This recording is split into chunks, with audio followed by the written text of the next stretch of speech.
Vanderlehe, the right-hander, 2 under Russo. Swings high fly ball, deep right field, going back. Forget it. It's out of here. Russo walks it off and wins the ball game for the Eagles tonight. No doubt about that one. Vanderlehe left one out over the plate. Russo was all over it, lines it down the right field line and out of here. This one's going to belong to the Golden Eagles. A bit of the Pete Taylor Park magic tonight here at Pete Taylor Park. Russo's 13th home run of the season, and the Eagles win it in walk-off fashion. A walk-off hero again, Matthew Russo. They call him Bull. Smashed the game-winning home run Friday night to lead off the bottom of the ninth at Pete Taylor Park against Arkansas State. The Golden Eagles swept the Red Wolves. They've won 9 straight overall, 35-13, 18-6 in the Sun Belt. 2 games back, a league leader, Coastal Carolina. Matthew, welcome to Dugouts, Dumbbells, and Dingers. That was one of 2 home runs you had on the weekend. Your second walk-off tater, though, this season. UNCW early March, 3rd for your career as you coaxed the 3-run blast against Nichols in the last of the 9th last season. Seem to have quite the flair for the dramatics, don't you? Yeah, I guess those moments just kind of find me. And the goal is just to not do too much. I'm always telling myself, just find a way on. And, somehow it gets over the fence. So I'm lucky to be in those moments. And I thank y'all for having me. The art of the walk-off. Take us through those moments since you've become sort of an expert. Are you climbing into the box, thinking big fly to end it? Because as a baseball player, most of my life, half my life, I guess, I always thought when you're trying to hit a home run, it's never going to happen. So what's the mentality behind it? Yeah, I'm the same way. If I'm trying to hit a home run, I'm either striking out or grinding out. That's just me. But, I'm just trying to stay as calm as I can going up to the plate. Just knowing that I have nothing to lose in that moment, just trying to find a way on to get my teammates the opportunity to get me in. And most of the time I'll just get pinch ran for if that happens because I'm a slow dude. But just so happens the ball gets over the fence. So we'll see. We'll see if those moments keep coming. I was going to say, even though you're a slower guy, you just put it over the fence. Doesn't matter. Yeah, you can take as long as you want rounding those bases. Exactly. It's a lot easier to get down the line. Do we know he's a slow guy? I mean, I know he's 255, 6'2". Okay, he's all right. He's a slow guy. Don't worry. Right. He outed himself. Yeah, Matthew outed himself, but that's okay. He's hit 13 home runs on the season. You can take your time rounding those sweet bases, all right? It's quite all right. Now, when these moments happen, Matthew, it's special at Southern Miss, right? Because it's called Pete Taylor Park magic. How real is that magic? Yeah, I mean, it's definitely real. I've been here. This is my 4th year, and I've probably seen it 15, 20 times, so it's definitely real. It's like that little spark that you have just based off the crowd and the energy, like, oh, something cool is about to happen. And you just feel it inside your skin. And it's happened a lot, and I'm blessed to be here for it. And it's just a great opportunity. As Kyle Schassburger likes to say, injected into his veins is the way that he feels it. So that's awesome. The Golden Eagles have earned 5 wins this year in their final at bat, 33 in total since 2017, which I think is around the time you committed to Southern Miss. It's been that long. What is it about the DNA or the culture of this program to kind of see a game all the way through like that and claw back when the moment calls for it? Yeah, whenever I came in, I embraced the culture that we had. We worked very hard, very blue collar, and I don't know. I mean, you put your head down, you just keep going. There's no quit at Southern Miss. Doesn't matter the situation. I don't know if y'all saw the Southeastern game a few weeks back where we were down 3 with 2 outs in the top of the 9th, and a walk, a hit, another walk, and a grand slam. It's just we never quit, and that's just in our DNA. And I love that. I love being a part of it. And I think it's just the way that we roll around here. You could really say that you grab the bull by the horns, but in this case, you are the bull, as that is your nickname, right? Matthew Bull Russo. Yes. How was that nickname bestowed upon you? Yeah, so my freshman year, I was just walking on the field, and I just hear Bull. And he's a very loud voice, and I hear it again. I'm just like, what's going on? And Coach Scott Berry, my former coach, he just decided to start calling me Bull. And it clicked, and everyone just embraced it, and I embraced it, and that's what it's been for the past 4 years. So it's awesome. It's a funny journey, too, in a lot of ways, and really the kind of journey that encapsulates the character or the nostalgia of what we believe college sports to always be in terms of biding your time in a way. You redshirted your first year when you came onto campus, and all of a sudden you pick up a Nick game and you're endearing yourself to the program, to the culture and the fans, and working your way up and gaining a starting nod, last season. And it has spiraled into the success of this year as you look to build upon it. And it has become a season for you where you're one of 8 who are hitting 287 or better with 2 regular season weekends remaining, home to Louisiana, then at Troy before the Sun Belt tournament commences in Montgomery. Your 15 home runs is second on the team behind Nick Monaster, who hit that grand slam in the CeeLo game in early April that you had already referenced. What's it like hitting in this balanced lineup? You've got 39 ribbies as well, which is 4th on the team. I would think there's a lot of protection there to help instill even more confidence in your abilities each and every time up to the plate. Yeah, the lineup right now is kind of clicking really well. I mean, we're on a good winning streak right now, and everyone's starting to play with each other, play as we should.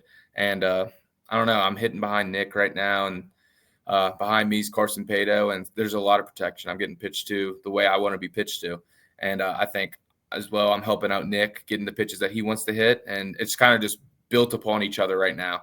And I don't know, it's a special lineup to be a part of. I think it's the most talented lineup I've seen since I've been here.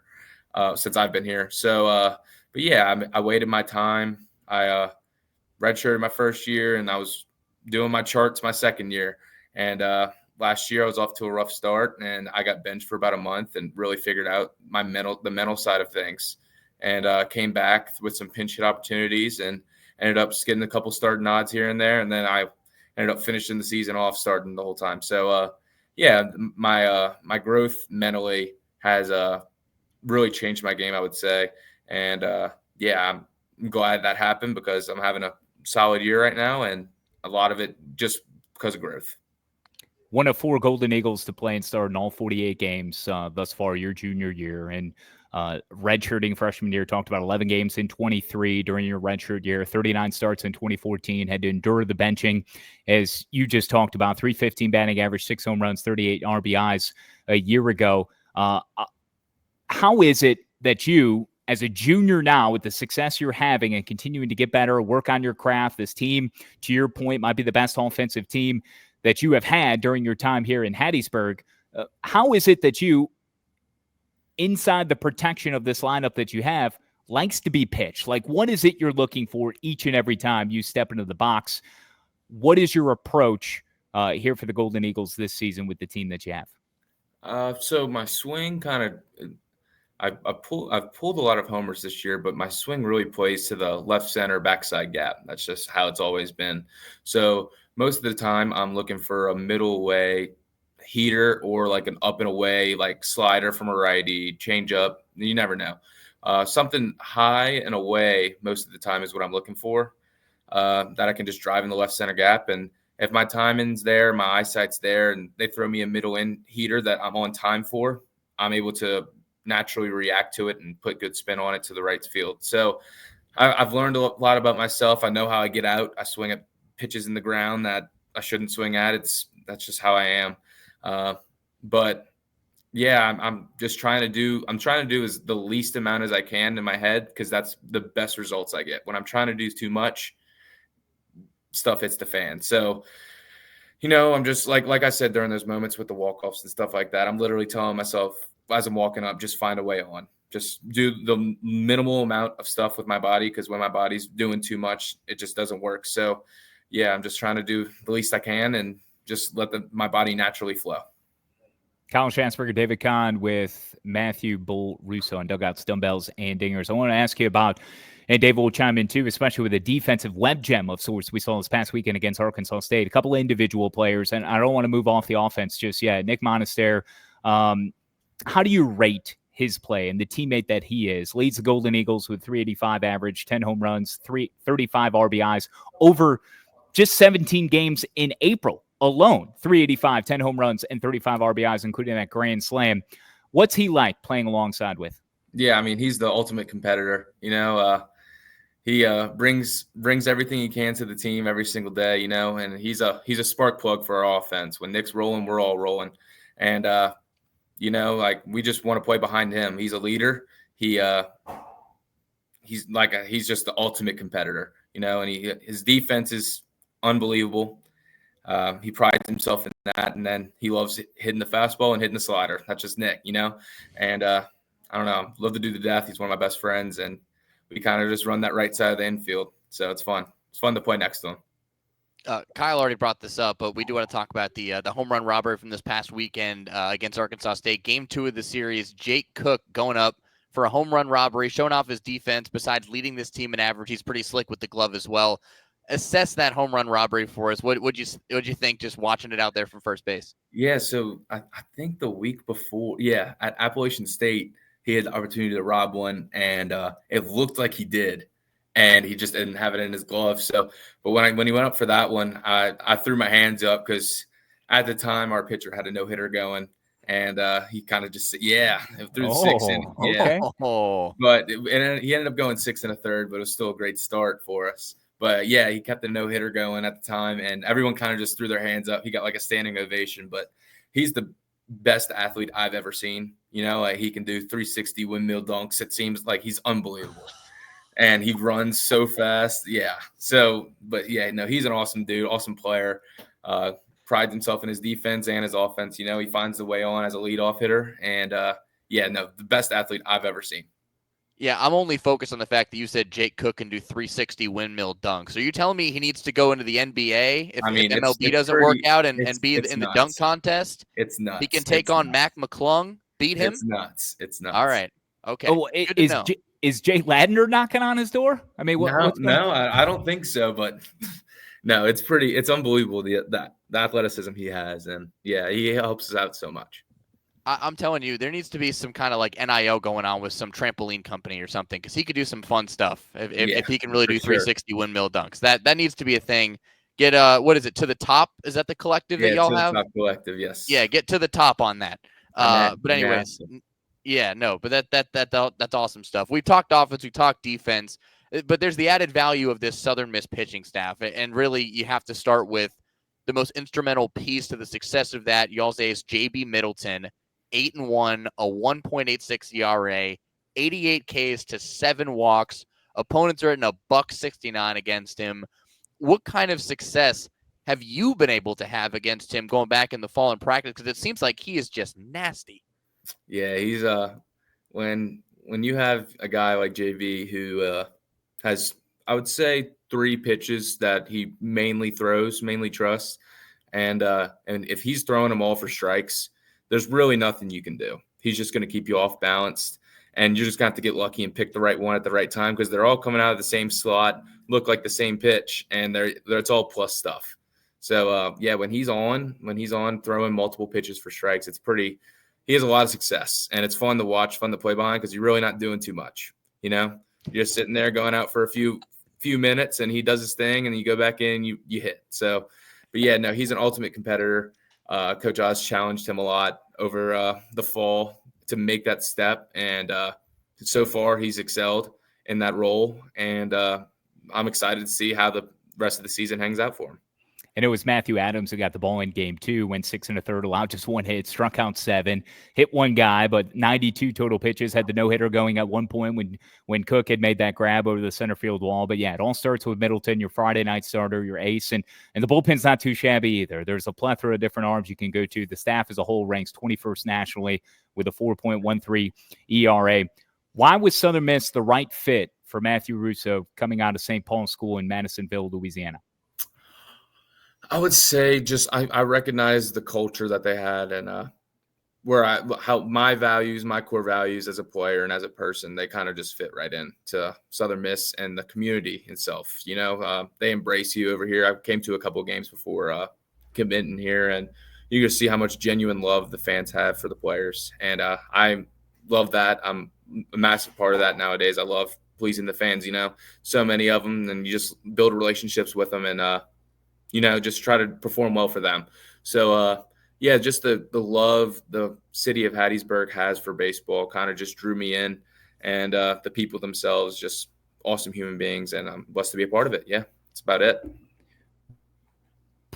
Prefaced earlier at the start, the Pete Taylor Park magic with the walk-offs and everything that's been attached to what a great home field environment and atmosphere that the community of Hattiesburg and certainly the ballpark provides. And there's an added boost with the Right Field Roost. How do you handicap, describe the special, the uniqueness, everything involved with playing at Pete Taylor Park and what comes along with it? Because from my peer view, it seems like one of the bucket list type items to be out in the Right Field Roost, especially where you got the elevated gravel beyond the outfield fence, the smokestacks, all the barbecue and the crawfish and everything going on. And it's just a massive party with a little bit of shade from the trees. And it seems to be like an incredible environment. I'm curious how you'd break it down for us. Yeah, there's really nothing like it, just the juice that they bring for those home games, it's awesome. You have our right fielder, Carson Pato, who during in and out before the game, he'll go out there and we have down the first base line towards like the right field corner. You have this thing called the 16-ounce lounge, and there's like about 300, 400 people over there. And when he runs out there for in and out, they all stand up and start cheering for him. It's just they embrace you so well, and you just got to embrace them because they're crazy, that. And but we love them. So yeah, I mean, you have the Roost. The guys have been doing that. I mean, I think there's like a 20-year wait list to get out there. It's pretty unbelievable. Holy smokes. Yeah. So those people have gone at it for years, and they have like little crews that they hang out with every single day. And yeah, I mean, it's just, there's nothing like it. They get out there early and they stay out until sometimes midnight after the games. They just leave the lights on for them and they just sit in their trucks and hang out. It's awesome. They love it out there. We love them out there. And there's nothing like Pete Taylor Park. There really isn't. It goes back to 1984, I know. So we're talking about over 40 years. And really for those, the uninitiated that might not be aware, not just, Pete Taylor Park and the Right Field Roost and the 16-ounce lounge. I didn't even know that was the thing. That's like a new profound name. Probably, I think whenever I got here, it kind of came. Okay. We need a 16-ounce lounge, Kahn, for us to relegate ourselves to in Winston-Salem in the Triad. Oh my God, yes, we really do. Okay, yes. I might need one of those tonight after my 9-year-old daughter's softball game. I'm going to find my own personal 16-ounce lounge because Lord knows I'm going to need it the way her team has certainly been playing. But, there's what I'm trying to get at is this history, this pedigree, this tradition. They've been to the College World Series. That for those that may not know, 2009, it was the legendary head coach Corky Palmer's, final year. So this has been building. This isn't, some ECU or Dallas Baptist, these non-P4 schools that have never made it to Omaha. Southern Miss has been there, and they've been there fairly recently. When you look at the scope of non-P4 schools, Southern Miss operates like a P4 school. I'm not trying to insult them, but it is what it is. And really, it's the ultimate compliment for what this program has become. And it was Scott Berry who had recruited you also. And Kahn will get to Berry in this transition that has happened with Christian Ostrander. But on the ballpark itself, I got to ask, and I'm hoping you're going to tell me yes. The 16-ounce lounge, maybe not. But the Right Field Roost, before you enrolled, maybe after you committed, have you been out there yourself, at least as a guest? I understand there's a long wait. Or have you taken in a game elsewhere in the stadium? And what was your experience like before you first started suiting up for the Golden Eagles? I would say I never got into the Roost. I did sit in the lounge before it was like packed and known as the 16-ounce lounge. I think that was my junior year I went out there. And it was kind of just empty with some tables and chairs. And I sat out there and watched. But no, I've never made it inside of the Roost. But my dad actually goes out there, and he has a little crew that he ended up meeting. And whenever I came here, and they embraced him, they embraced me, and he's the kind of like a little community out there, and he loves it. He's out there for every single one of my at bats, and yeah, he loves it. He wouldn't want to be anywhere else, He goes out there for the at-bats, and whenever we're on defense, most of the time he goes right in his seats in the stands. So he loves it. I know a lot of people out there. I've built relationships with all of them, and they love it. There's no chance they're moving anytime soon. That's all I know. Matthew Russo with us on Dugouts, Dumbbells, and Dingers. All right, you bring up your pops. So now I got to ask, your bull, is Daddy Russo Big Bull? He may have been called that before. There's a chance, but the fans love my dad. He kind of there was like a moment last year in the Sun Belt Conference tournament where I had a big double, and my dad was in right field, and I ended up pointing at him, and the camera got a perfect view of it.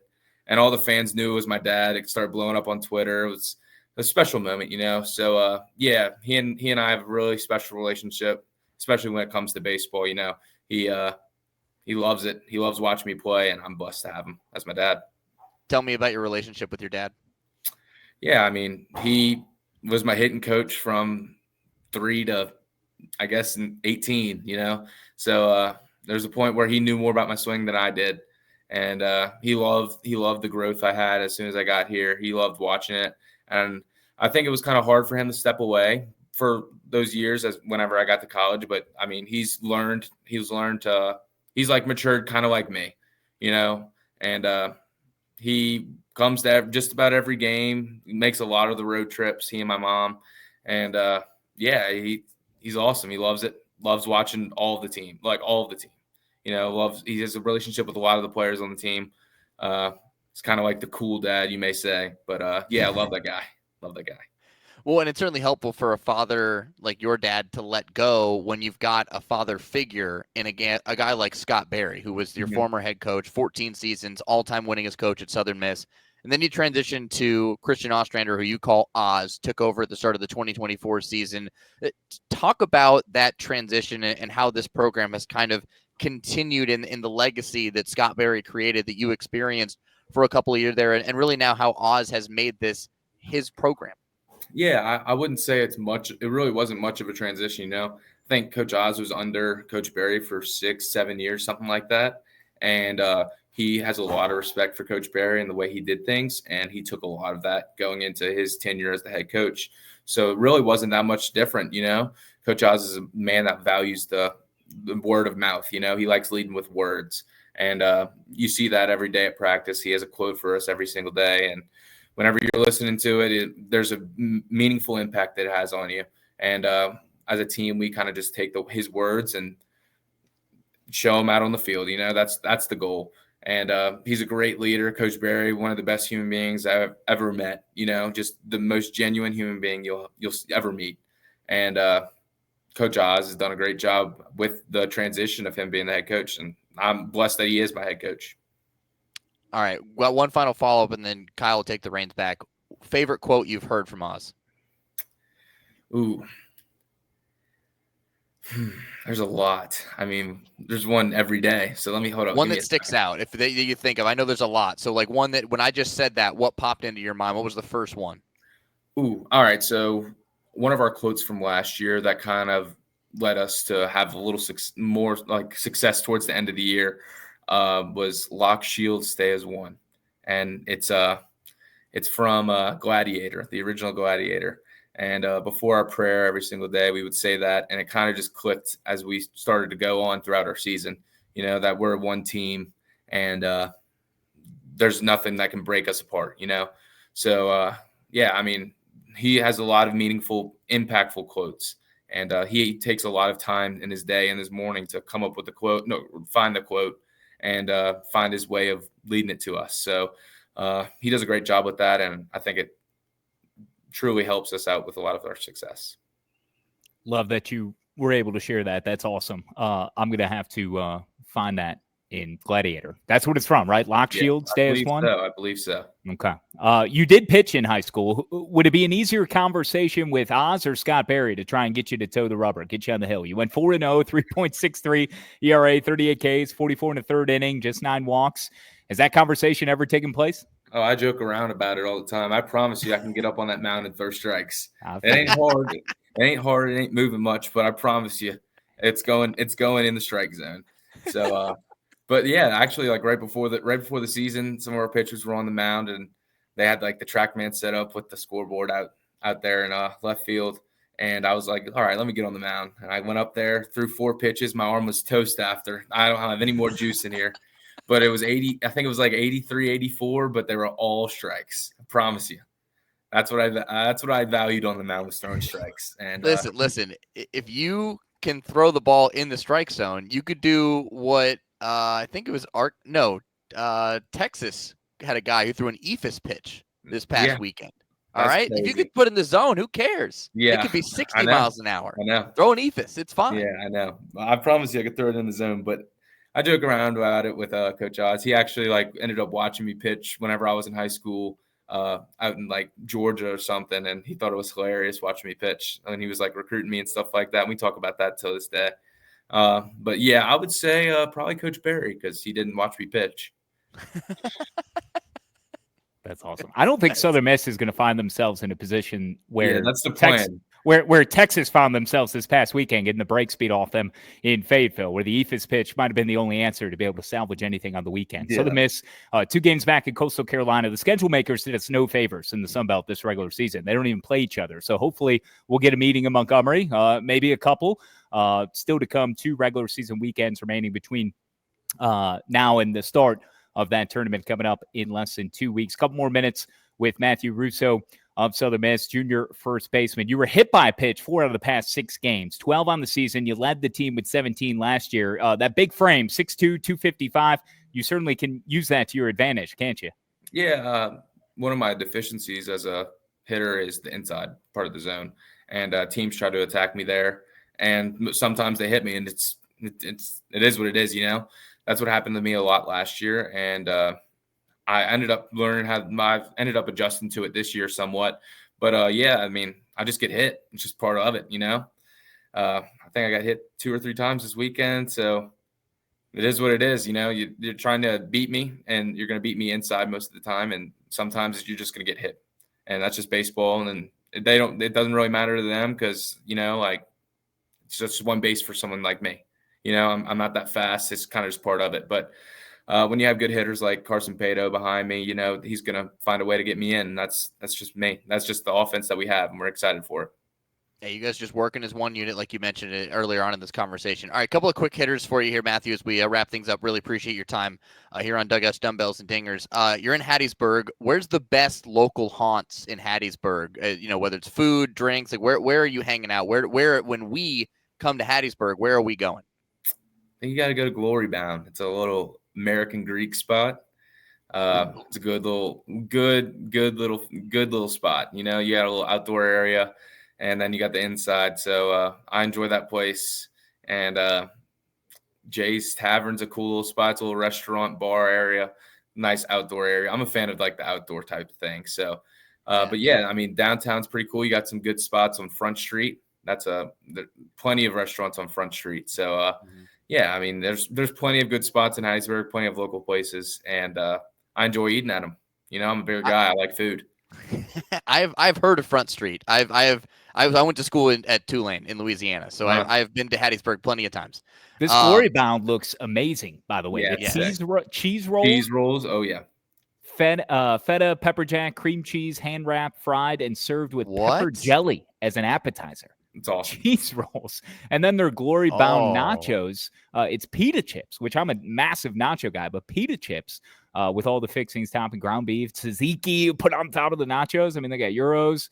They got it all. Oh, geez. I mean, we're going to Hattiesburg next road trip. That's happening. Yeah. My goodness. All right. Well, when you're not playing baseball, what are you doing for fun?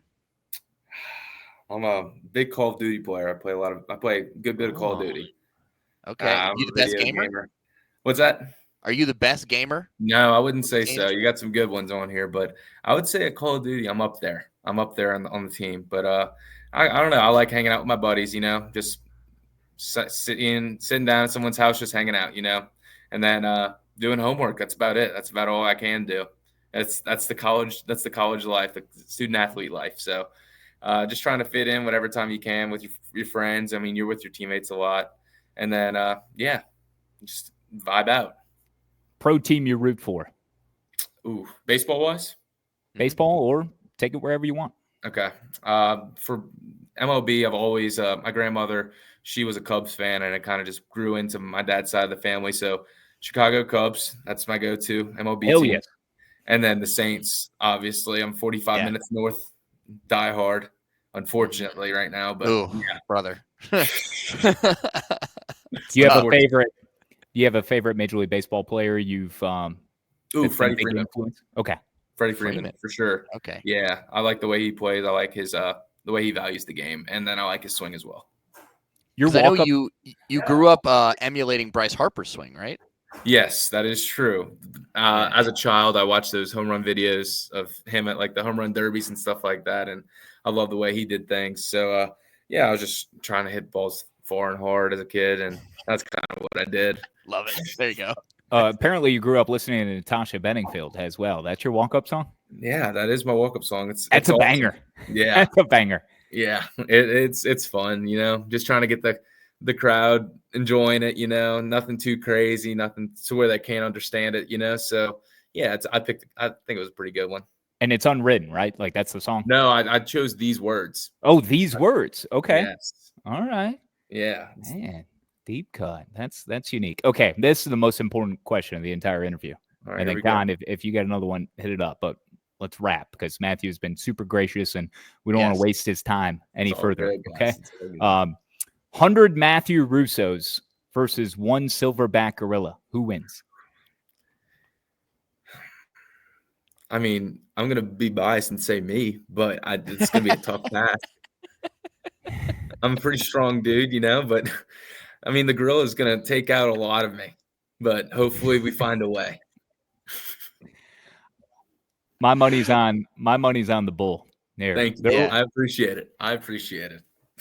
Yeah, and my money's 100% on the bull, 1,000%. That's why I put the question on the dock, because I felt like if anybody was going to do 100 of themselves, it would be 100 bulls against a gorilla. I'm going with the bull. That's awesome. That's I got to swallow a lot of pride here because the silverback gorilla is sort of my spirit animal, and I kind of defer to him in every which way. But we've debated this topic over a week now, and I tend to think 100 of myself, one's going to survive and claim supremacy. And while the gorilla might take out most of us, there's going to be enough left, okay, to have the last say in the matter. So I've got the bull. You got a favorite road park to visit in the Sun Belt? Yeah, I mean, there's a few good spots that I really enjoy. Coastal I think they got everything redone when they won it in 2016. Place is awesome. UL is awesome. I mean, they're always going to bring fans and stuff like that. And yeah, I mean, those two really stick out for me. Beautiful, man. That's all I have. Kahn, anything else you'd like to ask this fine gentleman before we say goodbye? I mean, I could talk to Matthew Russo for hours, but no, we're all good. Thank you for the time, buddy. We really appreciate it. It's been great to get to chat with you. Great to follow this Southern Miss program. I mean, you've been around for Southern Miss to reach new heights a lot of times, and certainly hoping the best for you guys. I know the goals at the beginning of the year were 40 wins, the regular season title, and a three-peat at the Sun Belt tournament title. All of those are within reach. So, wishing you guys all the best of luck. It's been great to chat with you, and thanks for the time here on 3D. Yeah. I appreciate y'all having me. It means a lot.